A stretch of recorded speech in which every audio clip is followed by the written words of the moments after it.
Le bonheur. Pour être heureux, il faut une voiture à crédit, une femme, un frigo et 2 enfants. Je le sais depuis que je suis tout petit, une certitude d'ailleurs très rassurante. Et puis un jour, j'ai eu une voiture à crédit, une femme, un frigo, 2 enfants et là, rien.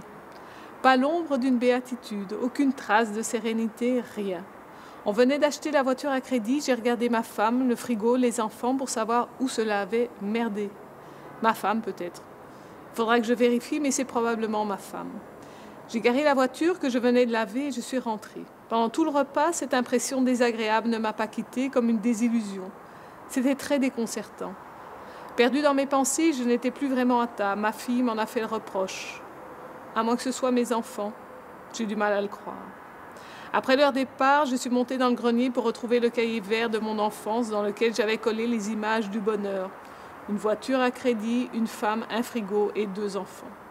Sur une page, on voyait une famille posée près d'une voiture, un break européen gris clair, très semblable à celui qui est garé dans l'allée. Une autre page était consacrée à la femme.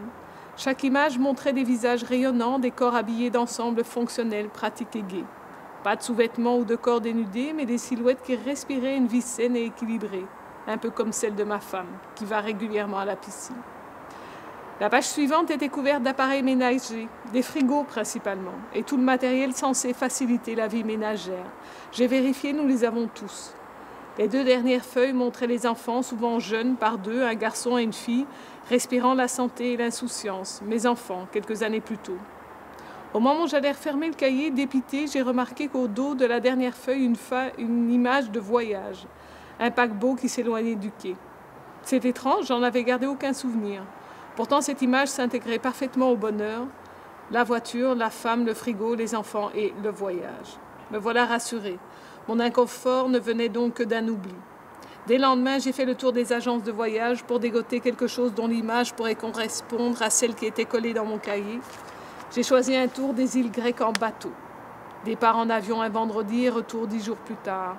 Voyage très au-dessus de mes moyens, mais le crédit fait partie du bonheur. Ma femme a été ravie, mes enfants très étonnés, et moi j'ai vécu ces semaines impatiemment. Je touchais au but, je l'effleurais, j'en jouissais déjà. Le voyage a été un cauchemar. On dit que sur ce genre de bateau, on n'a pas le mal de mer, c'est faux. Pendant tout le séjour, je me suis répété que le bonheur avait un prix élevé. Bien entendu, au retour, toujours rien. J'ai attendu quelques semaines, mais le bonheur ne venait pas. J'étais un peu paumée.